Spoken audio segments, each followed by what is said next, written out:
Malegaon 9000 bogus मतदार प्रकरण थेट नाशिक जिल्हाधिकारी उपजिल्हा निवडणूक अधिकारी यांच्या समोर। मालेगाव शुक्रवार दिनांक 16 ऑगस्ट 2024 मतदार यादीचे बारकाईने अवलोकन करून बोगस दुबार नाव असलेल्या मतदारांचा बंडू काका आणि गुलाब पगारे यांच्या सहकार्यांनी केला पर्दाफाश।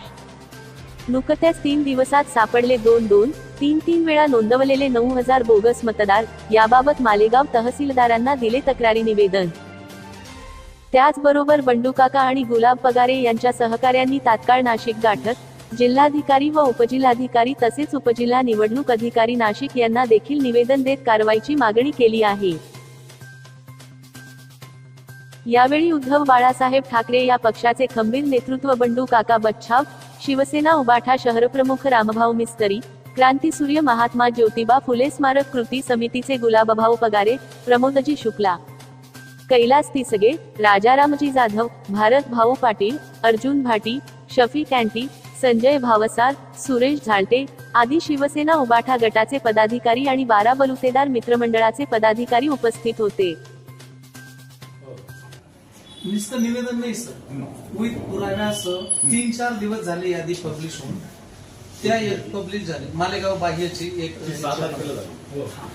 त्या यादीमध्ये सगळा अभ्यास करून जवळपास 9000 मतदान आम्ही एक व्यक्तीचं 3-3 ठिकाणी 4-4 ठिकाणी नोंदलेलं विथ पुराव्यासह काढून आणलेलं आहे आणि आपल्या संबंधित निवडणूक अधिकाऱ्याकडे पण ते दिलेलं आहे।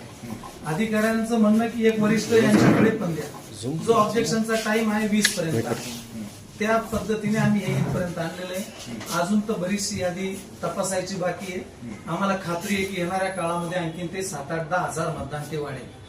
दुसरं म्हणजे सापडेल। मालेगाव बाह्य विधानसभा क्रमांक 115 येथून या विधानसभा मतदारसंघातून आलेलो आहेत। मालेगाव बाह्यमधून या ठिकाणी येण्याचं प्रयोजन असं की मालेगाव येथे सत्तेचा दुरुपयोग करत काही राजकीय मंडळी मतदान नोंदणीमध्ये मोठ्या बोगस मतदान नोंदणीचा धडाका चालवलेला आहे।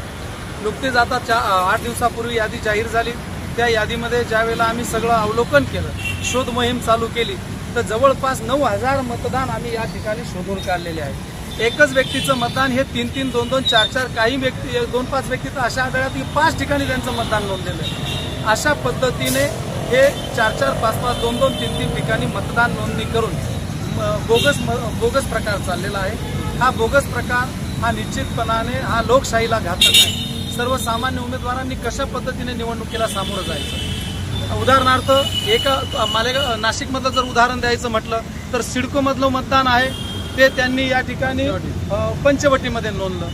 आरटीओ ऑफिसकडचं मतदान आहे सुरगाणा रोडचं, तर ते त्यांनी आणखीन पुन्हा नाशिक रोडला नोंदलं। आणि आता केमिकल आलेले आहेत, इकडे मतदान करून घेतलं की ते केमिकल लावलं की ती निशाशाही लगेच साफ होते आणि पुन्हा इकडे जाऊन मतदान केलं जातं। अशा प्रकारचं शातीरपणाने सत्तेचा दुरुपयोग करत राजकीय फायदा घेत ह्या पद्धतीने ही मतदान नोंदणीची प्रक्रिया चाललेली आहे। त्याच्यावर हरकत घेण्यासाठी आम्ही आज या ठिकाणी आलेलो आहे। काय चर्चा झाली तुमच्या संबंधित जे निवडणूक अधिकारी आहेत त्या अधिकाऱ्यांशी चर्चा केली, त्यांना सगळ्या प्रकारचे पुरावे आम्ही दिलेत। आज ह्या एका गठ्ठ्या याच्यामध्ये 20 मतदान आहे। हे 20 मतदान जवळपास आम्ही हे सगळे 2-3चे कागद आणलेले आहेत।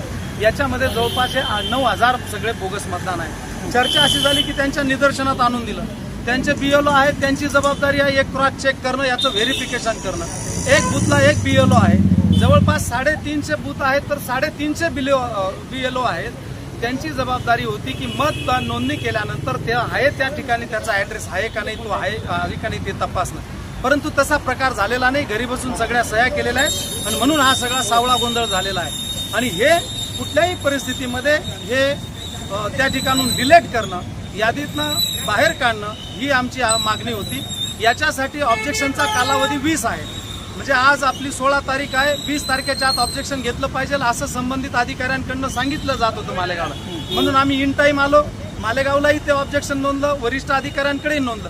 आणि आमची आपल्या चॅनलच्या माध्यमातून मागणी अशी आहे की पुन्हा आता ही 30 तारखेला एक अंतिम यादी प्रकाशित होणार आहे आणि त्या अंतिम यादीला ऑब्जेक्शन घेण्याची मुदत नाहीये, 20च तारीख मुदत आहे। जर ती ऑब्जेक्शन यादी जर 30 तारखेला झाली, तिच्यामध्ये जर पुन्हा आणखीन 5-10 हजाराचा घोळ असेल तर त्याच्यावर ऑब्जेक्शन घ्यायचं कसं? म्हणून आम्ही आपल्या चॅनलच्या माध्यमातून संबंधित अधिकाऱ्यांना विनंती करतो की जी 30 तारखेला फायनल यादी प्रकाशित होईल तर तिच्यावर ऑब्जेक्शन घेण्यासाठी आम्हाला 8 दिवसाचा कालावधी मिळावा, जेणेकरून आम्ही जे काही बोगस मतदान नोंदलेले असतील ही जबाबदारी शासनाच्या अधिकाऱ्यांची BLOची ती आम्ही पार पाडतोय. आम्ही आयते त्यांना शोधून देतो, त्यांनी फक्त ते टॅली करायचे आणि डिलीट मारायचे एवढं सोपं काम आम्ही त्यांना करून देत आहे. म्हणून ऑब्जेक्शनचा पिरियड, तक्रारीचा पिरियड हा अंतिम यादीपासून पुन्हा 8 दिवस पुढे द्यावा, जेणेकरून उमेदवाराचे आम्ही उद्धव बाळासाहेब ठाकरे शिवसेना गटाच्या माध्यमातून या ठिकाणी आलेलो आहोत आणि हे ऑब्जेक्शन घेतलेलं आहे. ही शोध मोहीम घेऊन हे शोधून काढलेलं आहे. गेल्या लोकसभेला पण आपण याविषयी काही जिल्हाधिकाऱ्यांना समजली होती. त्यासाठीच आम्ही मालेगावला त्या ठिकाणी आमच्या पदाधिकाऱ्यांनी हे शोधून निवेदन दिलं. निवेदन कुठे होते? निवेदन दिलं. 2 महिन्या अगोदर ऑब्जेक्शन घेतलं, त्याच्यानंतर पुन्हा संदर्भ देऊन ऑब्जेक्शन घेतलं, पण स्थानिक दबावापोटी काही ते झालं नाही आणि म्हणून त्यामुळे आता आम्हाला वेळ पडली तर कोर्टातही दाद मागणार, त्याचं पिटिशन कोर्टातही ठेवणार आणि ह्या सगळ्या गोष्टींचा इन टाइम पुरावा घेऊन त्यांचे पोचपत्र घेऊन आम्ही हे सगळे पुरावे सादर करत आहोत. आता हे तुम्ही मालेगावच्या अधिकाऱ्यांवर विश्वास आहे, सगळ्यांवर आहे, परंतु मागच्या वेळेला तो म्हणजे म्हणतात ना दुधाचा पोळलेला तो ताक सुद्धा फुंकून पेतो. मागच्या वेळेला गुलाबराव पगारे साहेबांनी विविध पुरावे निवेदन दिले पण कार्यवाही काहीच झाली नाही आणि म्हणून यासाठी उद्या कोर्टामध्ये दाद मागत असताना मालेगावलाही दिलं, त्यांच्या वरिष्ठ निवडणूक अधिकारी कलेक्टर ऑफिसलाही दिलं आणि हे सगळे पुरावे घेऊन आम्ही कोर्टात जाणार.